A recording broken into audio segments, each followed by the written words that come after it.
நீங்க அனுபவிக்கிற உடல் பிரச்சனை உடல்ல இருந்து வருதா மனசுல இருந்து வருதா? இந்த வீடியோல நம்ம பார்க்கலாம். ஒரு கொஷின்ல இருந்து ஆரம்பிக்கலாம். ஒரே ஆஃபீஸ்ல 2 பேர் வேலை பார்க்குறாங்க. ஒரே மாதிரியான ஸ்ட்ரெஸ்ஸை ஃபேஸ் பண்ணுறாங்க. பட் ஒருத்தவங்களுக்கு அசிடிட்டி வருது, ஒருத்தவங்களுக்கு தலைவலி வருது. அதுவும் ரிப்பீட்டட் ஹெட்டேக், மைக்ரைன் சொல்லுவாங்களே, அது வருது. ஏன்?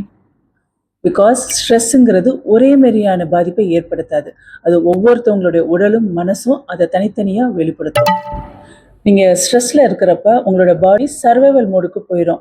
அப்போ உங்களுடைய ஹார்ட் ரேட் அதிகமாகும், ஹார்மோன்ஸில் சேஞ்சஸ் இருக்கும், டைஜஸ்டிவ் சிஸ்டம் பாதிக்கப்படும், ஸ்லீப் பாதிக்கப்படும், உங்களோட இம்யூன் சிஸ்டம் பலவீனமாகும்.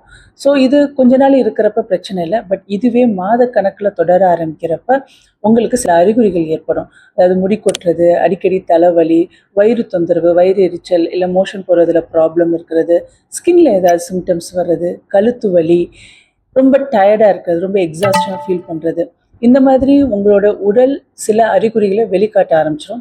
பட் ப்ராப்ளம் என்னென்னா அதை நம்ம லிசனே பண்ண மாட்டோம். அதை கண்டுக்காமல் அப்படியே இக்னோர் பண்ணி போயிட்டே இருக்கிறோம். ஸோ இங்கே நான் ஒரு முக்கியமான விஷயம் என்ன சொல்ல வரேன்னா, எல்லா நோய்க்கும் உங்களோட மனசில் இருக்க பிரச்சனை தான் காரணம்னு சொல்ல வரல. பட் உங்களோட மனசும் உங்களோட உடலும் ஒன்றோடு ஒன்று கனெக்ட் ஆன விஷயம். ஸோ ஒவ்வொரு உணர்ச்சியும் உங்களோட ஆரோக்கியத்தை பாதிக்கிறதுக்கு நிறையாவே வாய்ப்பு இருக்கிறது. ஹோமியோபதியில் நோயை மட்டும் பார்க்க மாட்டோம், நோய் உள்ள மனுஷங்களை பார்ப்போம். அதாவது அந்த மனுஷனுக்கு எந்த மாதிரியான ஸ்ட்ரெஸ் இருக்குது, அவங்களோட எமோஷன்ஸ் எப்படி இருக்குது, அவங்களோட இண்டிவிஜுவல் சிம்டம்ஸ் என்ன, அவங்களுடைய ஹேபிட்ஸ் எப்படி இருக்குது, அவங்களுடைய வாழ்க்கை முறை எப்படி இருக்குது, இப்படி கம்ப்ளீட்டாக எவாலுவேட் பண்ணி தான் ட்ரீட்மெண்ட் கொடுப்போம். ஸோ சிம்டம்ஸை மட்டும் வச்சு அதுக்கு ட்ரீட்மெண்ட் கொடுத்தோம் அப்படின்னு சொன்னால் ரிப்பீட்டடாக அது வந்துகிட்டே தான் இருக்கும்.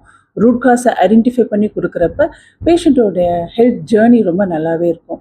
ஸோ இப்போ இந்த வீடியோ மூலமாக என்ன சொல்ல வரேன்னா, உங்களோட உடம்பு இப்போ பேசிக்கிட்டு தான் இருக்குது. அதை நீங்கள் லிசன் பண்ண ஆரம்பிங்க.